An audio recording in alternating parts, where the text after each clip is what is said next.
What I buy becomes my husband's property too. If that's unacceptable, then maybe we should just divorce. Charles, my husband, often tries to take things from me for reasons that seem completely unreasonable. He even attempts to give gifts I bought for my parents to his own parents, just to make himself look good. But that's not how it works. When I confronted him about it, his face turned pale. Before I married Charles, my grandparents had left me a significant gift, a piece of real estate. I thanked them, thinking this would be a future safety net for both me and my husband.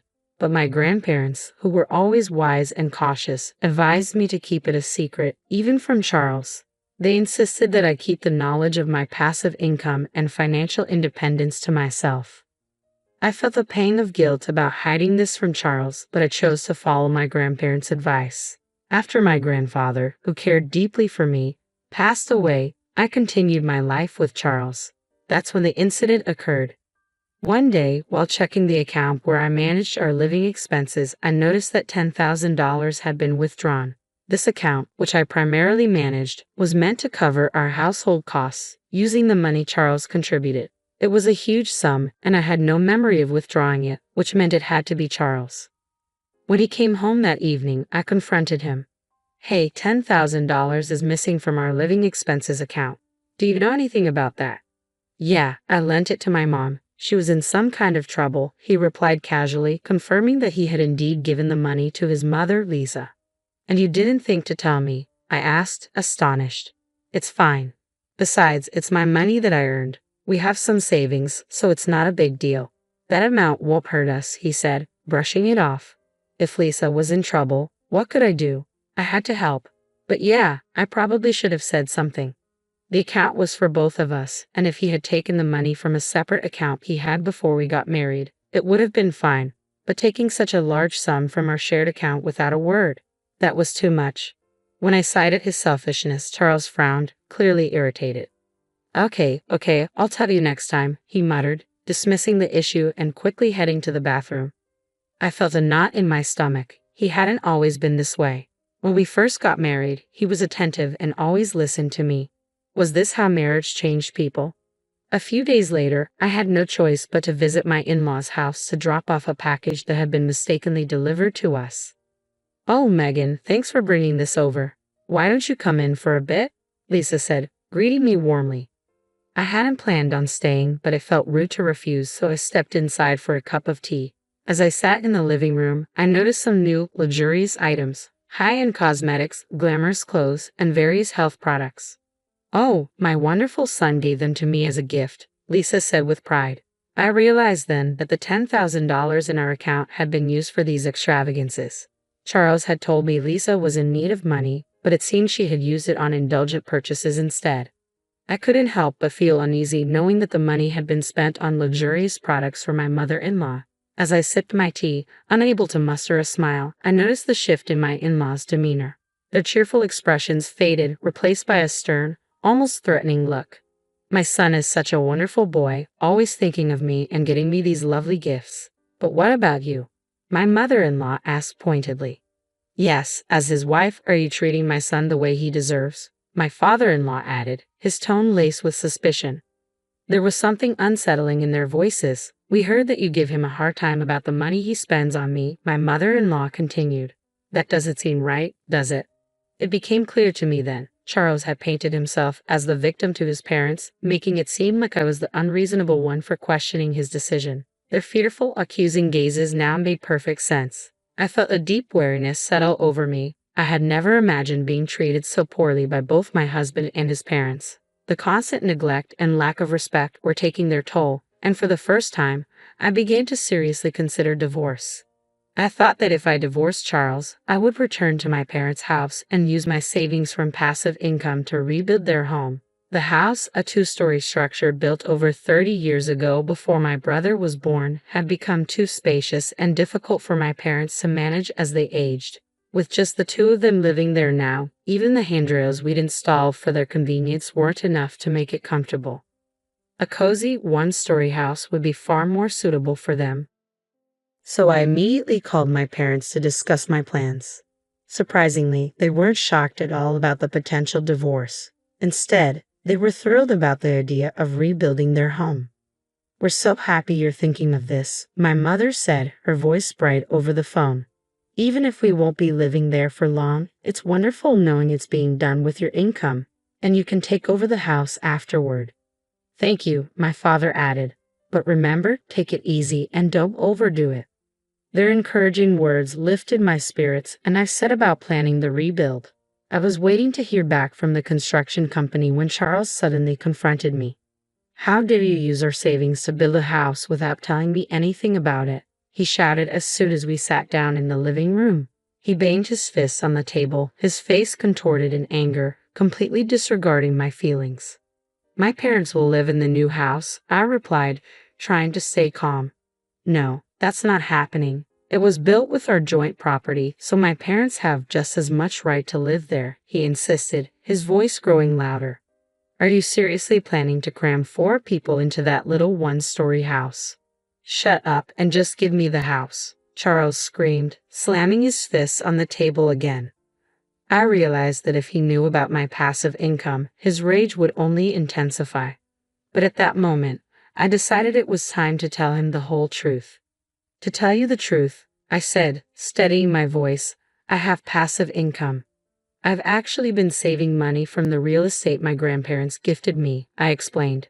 "The house is being paid for with that passive income, so I didn't take a penny from our joint funds."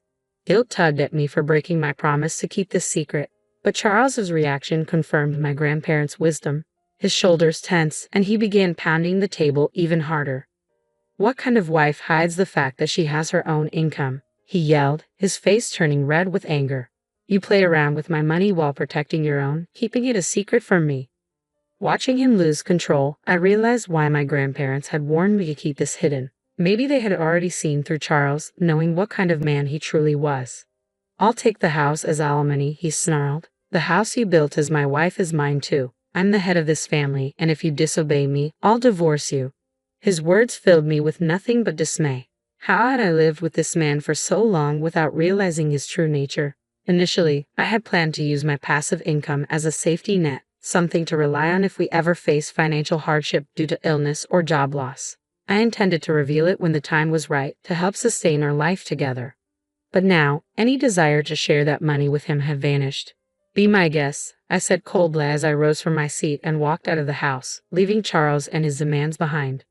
I couldn't stand being near Charles, so I decided to stay at a business hotel for the night to cool off. I planned to return home the next day with a clearer mind. However, when I walked in the following morning, Charles was waiting for me, a smug, unpleasant grin plastered across his face.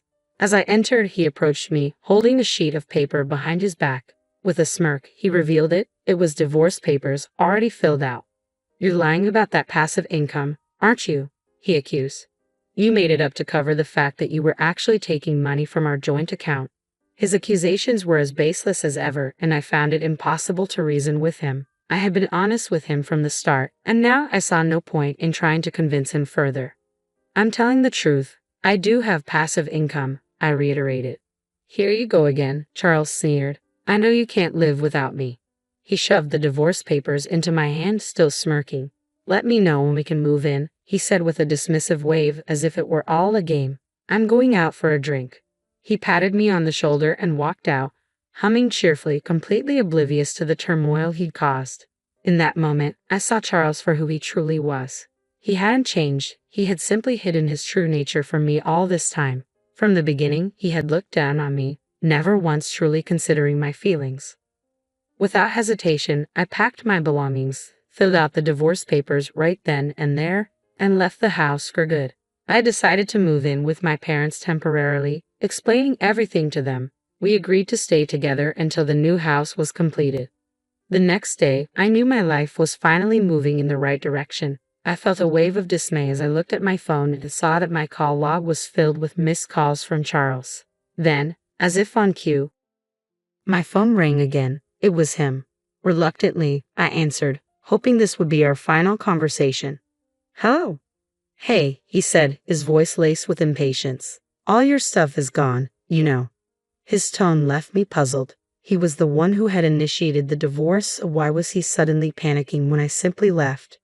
"Yes, we're getting a divorce, so that's normal," I replied calmly. I won't be coming back, so feel free to use the empty space however you like. There was a brief silence on his end, as if my words were finally sinking in. It seemed he was beginning to grasp the reality of my situation and the fact that I truly had passive income. After a long pause, he spoke again, but this time in a tone so sweet and pleading that it caught me off guard. Hey, he began hesitantly. Could you let my parents live in the new house? I don't care if I have to live with your parents too, please? I was stunned. I've already told you it's a small, one-story house, I reminded him. Please, he persisted. I said I'd surprise my parents with a house. His words left me speechless. How could he even think of giving away a house he didn't own, and to present it as a surprise? It was beyond reckless and utterly absurd. You don't really care about the savings, do you? He added, his voice almost pleading. You have no idea how much I was worrying about the money. I couldn't believe what I was hearing. Charles was still trying to manipulate me, thinking only of himself and his parents without any regard for the truth or the consequences of his actions. I gave you an allowance, saved for our living expenses, and tried my best to make ends meet, I began, my voice steady, but that has nothing to do with what's happening here. You're careless with money and you leave all the hard work to others while pretending to have everything under control. You plan to present the house to your parents as if you prepared it all by yourself, didn't you? When in reality, I did all of this for my parents. Charles suddenly fell silent, and my frustration only deepened. It was infuriating how he tried to take credit for something he had no part in, using my hard work and intentions to impress his own parents. He was trying to take advantage of my genuine feelings and seize what wasn't his. I won't give you the house I built with all my heart and soul for my parents just so you can show off to yours, I declared, rejecting his plan once and for all. He began to rant even louder. But husbands and wives are supposed to help each other, he protested. I'll tell them you built it, please. We're not a married couple anymore, are we? I replied firmly. We're strangers now. I already filed for divorce. The shock in his voice was evident. You? Already filed it? Why are you so surprised? You're the one who asked for the divorce. I didn't think you would actually leave me, he stammered. Hey, let's start over. Let's talk it out and try to be a good couple this time. I couldn't believe what I was hearing. This was the man who had spent our savings on his own mother, threatened me with divorce, and belittled me until the very end. There was no way I would ever consider getting back together with someone like him. No, thank you, I said, my decision unwavering. Please give my regards to your parents. And with that, I hung up the phone, feeling a sense of finality and relief. I ended the call with a bright, resolute click. The following day, my phone was flooded with voicemails and messages from Charles, pleading for reconciliation. He claimed we could still start over, that he loved me, but I was certain his true motive was to access my property and fortune. To sever all ties, I promptly blocked all his contact information, including that of his parents. In the meantime, the house was completed, and my parents and I settled into our new, comfortable home. Life felt rejuvenated. Later, I ran into a mutual friend who knew Charles and shared the news of our divorce. She offered her sympathy and filled me in on recent developments concerning my ex. Charles had abruptly resigned from his job, claiming he no longer needed to work hard because he had acquired real estate. The company was unable to reach him, but he attempted to retract his resignation the next day. His bosses were furious, lecturing him about the trouble his sudden disappearance and incomplete notice had caused. They were particularly incensed that he hadn't considered the impact on his colleagues. Charles tried to fabricate an explanation for his actions, but it quickly became apparent that his divorce and reliance on my income were the real reasons behind his behavior. His lies unraveled, and the company refused to rehire him. It was ironic that Charles, who had once dismissed my passive income as a lie, was now trying to exploit it while parading his ill-gotten gifts to his parents. He never thought about me or our future. Reflecting on this, I felt nothing but relief. I heard that Charles had moved back in with his parents, but they were reportedly harsh with him. He struggled to find a new job due to the circumstances of his departure from his last one. It seemed he was finally facing the consequences of his actions. As for me, I'm thriving. Living in the house I built for my parents, pursuing the job I've always wanted, and enjoying life. My passive income now supports those who genuinely care for me. I feel at peace and content with how things have turned out.